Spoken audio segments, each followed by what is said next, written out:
दोस्तों ये कहानी दो ऐसे भाई बहन की है जो कि एक आइलैंड पे फंस जाते हैं और दबा के घपाघप करते हैं। जहाँ देखो वहाँ टपाटप जंगल में, पानी में, समुद्र में टपाटप करते रहते हैं। तो चलिए देखते हैं कि ये दोनों इस आइलैंड पे कैसे सरवाइव करते हैं। मूवी की शुरुआत में हम दो भाई बहन को देखते हैं जो कि एक दूसरे के कजिन्स हैं और अपने पापा के साथ अपने घर को छोड़कर यूरोप जा रहे होते हैं। उसी बोट में पैडी नाम का एक नौकर भी खाना बनाने का काम करता था। वहीं वो दोनों भाई बहन ये देख रहे होते हैं जो आजकल हम देखते हैं। तभी पैडी उन्हें देख लेता है। वो बोलता है, वाह बेटे मौज कर दी, और उन्हें खूब मारता है। तो एमलिन पैडी को रोकने लगती है। अचानक उसी बोट में आग लग जाती है और सभी लोग भागने लगते हैं। वहीं पैडी उन दोनों को लेके एक बोट में बैठ जाता है जहाँ बोट तैरते तैरते बीच समंदर में आ जाती है, जिससे वो परेशान हो जाते हैं। और अगली सुबह जब उनकी आँख खुलती है तो वो दोनों पैडी को जगाते हैं और एक आइलैंड को देख के बहुत खुश हो जाते हैं क्योंकि उनके पास ना खाने को कुछ था ना पीने को। वहीं पैडी आइलैंड देख के बोट मोड़ देता है जिससे वो सभी आइलैंड पर पहुंच जाते हैं। वहां पहुंचकर पैडी को अपने खाने का सामान मिल जाता है। सभी खा पी कर मौज ले रहे होते हैं। इसके बाद पैडी रिचर्ड को जंगल में सर्वाइव करना मतलब रहना सिखाता है कि एक आदमी एक सुनसान आइलैंड पे अकेले कैसे सर्वाइव कर सकता है। उसी रात पैडी को जोर से आह आह की आवाज आ रही थी। उठकर देखता है कि वो आवाज आइलैंड के दूसरे साइड से आ रही थी, लेकिन अगली सुबह उससे रहा नहीं जाता। वो उस साइड देखने चला जाता है जहाँ वो एक मांस का टुकड़ा देखता है, जिसे देखकर वो डर जाता है और रिचर्ड और एमलिन को वहाँ जाने से मना करता है। उसी रात मैडी ठहरा पीकर बच्चों के साथ एंजॉय करता है और पैडी फिर से नशे के हालत में आइलैंड के उस पार चला जाता है, जैसे कि उसकी लुगाई वहाँ उसे दे रही हो। जब सुबह होती है तो रिचर्ड पैडी को ढूंढने लगता है। वहीं वो पैडी को देखते देखते एक दूसरे आइलैंड पर पहुँच जाते हैं जहाँ वो देखते हैं कि पैडी को यमराज ले गया है। मतलब ओम नमः शिवाय, पैडी आपके पास ही आए। पैडी को देखकर वो दोनों डर जाते हैं क्योंकि उनके सिवाय इनका कोई नहीं था और वो दोनों उस आइलैंड को छोड़ के एक दूसरे आइलैंड पर पहुँच जाते हैं। अब धीरे धीरे रिचर्ड और एमलिन बड़े हो जाते हैं और एक दूसरे की तरफ बहुत अट्रैक्ट होते जा रहे थे।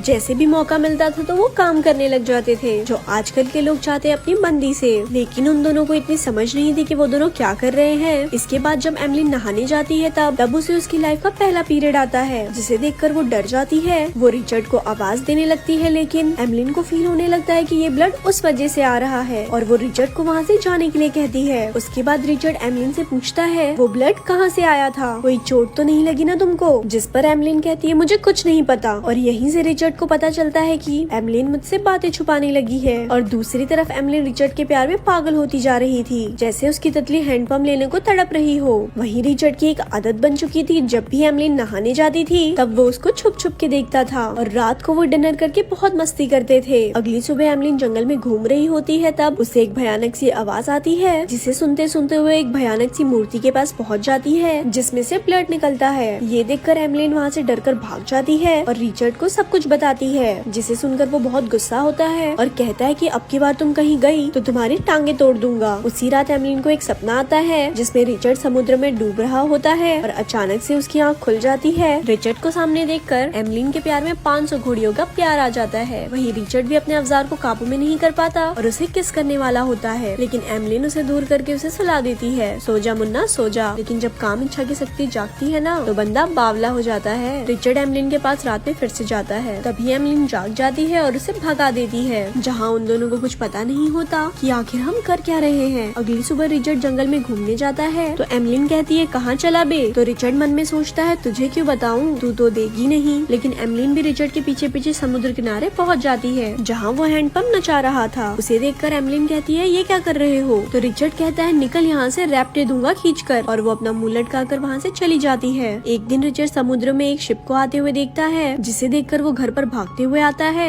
दरअसल रिचर्ड ने संकेत देने के लिए लकड़ियों का ढेर जमा कर रखा होता है, जैसे ही उन्हें कोई इंसान दिखे वो लकड़ियों का ढेर जलाकर उन्हें बुला सके। रिचर्ड एमलिन से कहता है कि तुमने भी बोट को देखा था, तुमने लकड़ियाँ क्यों नहीं जलाई? जिससे रिचर्ड गुस्सा हो जाता है। दोस्तों एमलिन यहाँ घुल मिल चुकी थी, उसका यहाँ से जाने का बिल्कुल मन नहीं था, इसीलिए उसने ऐसा किया। लेकिन रिचर्ड को वहाँ नहीं रहना था और वो एक बोट बना के वहाँ से जाने लगता है। वहीं एमलिन भी सोचती है, जा बेटा जा, कोई नहीं। वहीं रिचर्ड की बोट टूटकर समुद्र में बहने लगती है, जिसे देखकर एमलिन काफी खुश होती है और हंसने लगती है। और जब रिचर्ड वापस आता है तब तो वो उसका मजाक बनाकर हंसने लगती है। वो कहती है, मुझे पता है बेटा तुम समुद्र के किनारे क्या करते हो। तब रिचर्ड कहता है, तेरी आह भी निकाल दूंगा और तेरी चीखें भी निकाल दूंगा, तुम भी तो गलत काम करती हो मुझे देखकर। तब एमलिन कहती है, तुम भी तो मुझे नहाते हुए देखते हो, मुझे सब पता है बेटा। वहीं एमलिन रिचर्ड के सर पर नारियल फेंक कर मार देती है, जिससे वो बेहोश हो जाता है। और जब वो उसे देखती है तो रिचर्ड उसे एक चाटा मारता है, चल झोपड़ी की। वहीं रिचर्ड एमलिन के सारे कपड़े फेंक देता है। वो कहता है ये मेरा घर है, तू निकल यहाँ से, जिसकी वजह से एमलिन को एक गुफा में जाकर रहना पड़ता है। अगले दिन एमलिन उसी भयानक सी मूर्ति को फूल चढ़ाने जाती है क्योंकि वो उसे अपना गॉड मानती थी। और घर आते टाइम उसका पैर एक जहरीली मछली पर पड़ जाता है, जिससे वो काफी ज्यादा बीमार हो जाती है। जब रिचर्ड को एमलिन नहीं दिखती है तो वो उसके पास जाता है। वो एमलिन से पूछता है कि क्या हुआ, तो एमलिन कहती है कि कल घर आते टाइम मेरा पैर एक जहरीली मछली पर पड़ गया था, जिससे मुझे फीवर हो गया है। एमलिन को इस हाल में देखकर रिचर्ड को बहुत बुरा लगता है। वहीं एमलिन रिचर्ड से कहती है तुम मुझे उसी भयानक मूर्ति के पास ले चलो, वो मुझे ठीक कर देगी। उसकी बात मानकर रिचर्ड एमलिन को वहीं ले जाता है। थोड़ी देर वहीं आराम करने से एमलिन ठीक हो जाती है, जिससे रिचर्ड बहुत खुश होता है। वो दोनों एक दूसरे को कभी नहीं खोना चाहते थे।